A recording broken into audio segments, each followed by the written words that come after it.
So here we are at the Transworld Halloween Attraction Show, and here we are with Tabitha. Hi! Yes.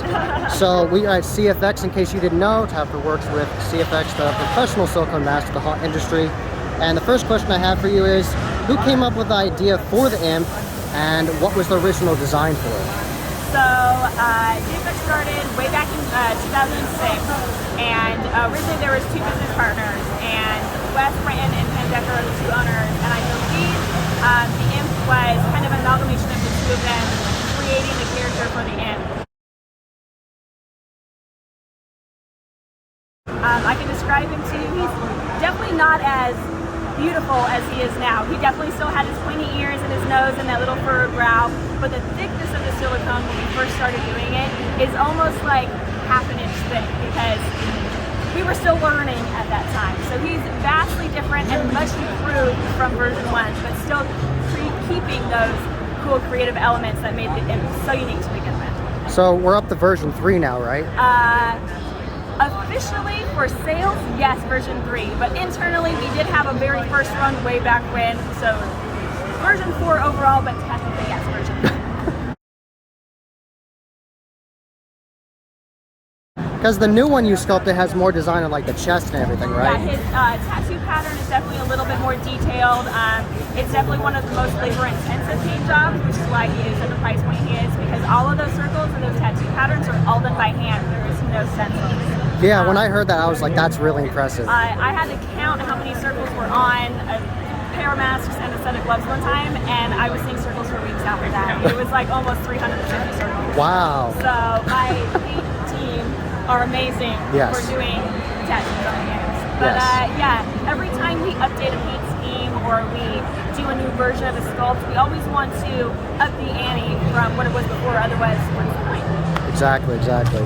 So my second question for you is, what is the process of getting a license for characters, like with Marvel, like Groot, or even Universal with the Creature of the Black Lagoon? How does that work? So it is a long and a little bit tedious process, Okay. and usually it's those companies approach us about it. Oh, okay. With Marvel, it was kind of a funny, happy accident. Okay. We have our Golem mask, and for our mask of the month, we did a sandstone color with a little bit more of a human nose, and we called it the Thing. Marvel contacted us and was like, hey, you need to stop doing that. And we're basically like, well, what if we do it for you? And in a nutshell, they said, okay, after some contracts and stuff. There is a lot of legal stuff on that site when it comes to getting licenses, and a lot of, you know, financial stuff that goes back and forth. So we do have to pay some royalties to Marvel or Universal when we have those licenses.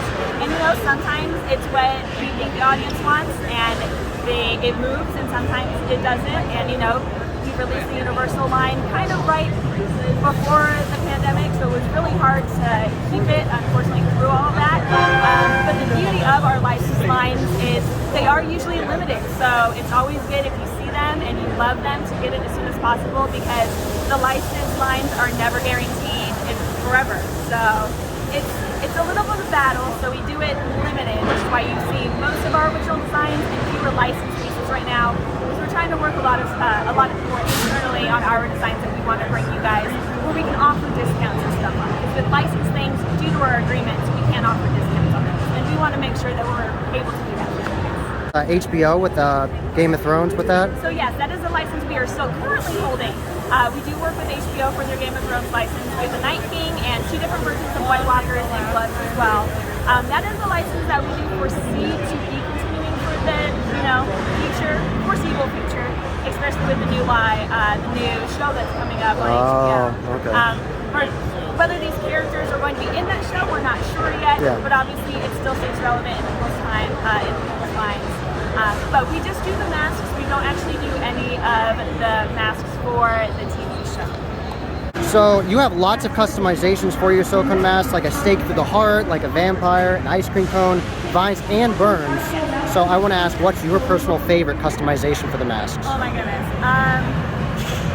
We have so many. I like when we take features from some masks and put them on other masks. So that's not technically a normal add-on, but it's a modification add-on from a different mask that we like to do. But in terms of the add-ons that we offer, I think the lobotomy brain that we do on Maurice is really rad. Yes. We've actually done it on a creature's bride before, so it is doable. We can on other masks. Nice. Not just on Maurice. But the stake through the heart that we can do on Orlok is really nifty. I think that's a really cool and unique aspect of some of the add-ons that we had. Yeah. Somebody did take our Horsemen of Famine mask Yeah. and put almost every single add-on that we offer onto the mask, and we call it the Everything Famine. It's amazing. He loves it. We love it. I'll have to make sure I send you guys send you a photo of that. Yeah, yeah. It's like in here.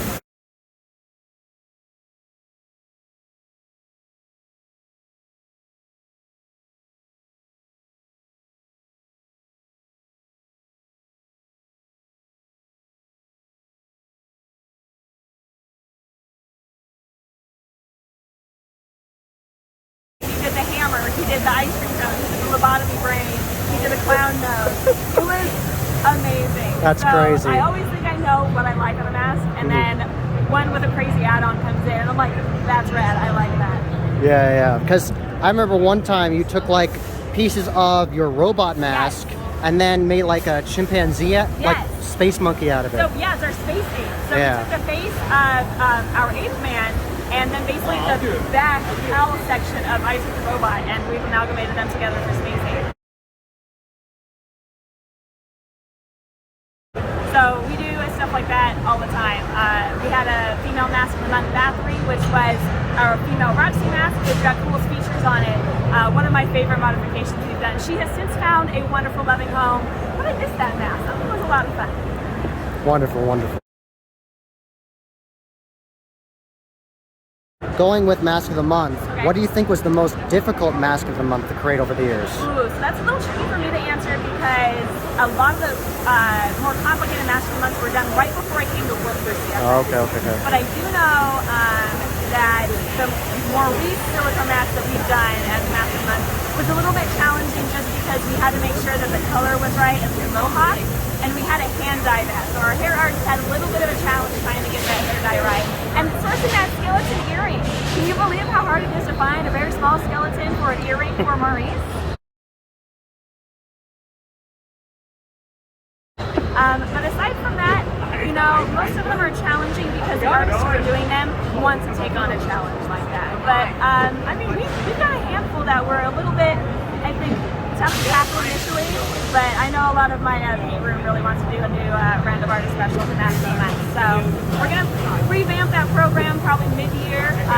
We're gonna change it up a little bit, but we're gonna have something really cool coming out for a new revised Mask of the Month program. Because I remember years ago you made like a Beetlejuice out of one of your human masks. So we've done two variations of Beetlejuice. We've done it with our fat Nick, and we've also done it with Jack the Ripper. Yeah. So depending Jack on the Ripper's actually right over there. So depending on what kind of styling you want, you can go for either one of those. But yeah, he had a lot of moss, he had hair work. I think he had some like green jewelish stuff going on. But yeah, we've done a lot of really crazy modifications in that. Yes.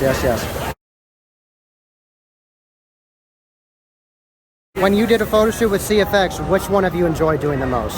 Because I know you do a lot of them. I was like, that's a really tricky. You're asking me all the hard questions. It's like asking me like what my favorite mask is. I'm going to be honest. When we went down to New Orleans, unfortunately during the pandemic aspect of it, we had so much of the French Quarter just empty at our disposal. And so just having that as our backdrop with literally nobody there was amazing. So that's probably one of my favorites in that regard because we had a lot of fun. We shot in a lot of different environments. We got in a lot of different masks.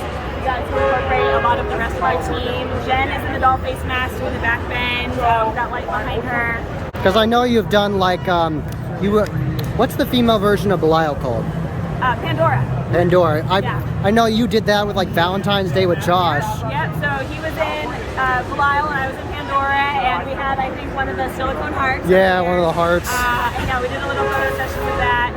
We did one sort of similar for this Valentine's Day with The Creature's Bride and Maurice. Oh, nice. So we did that as well.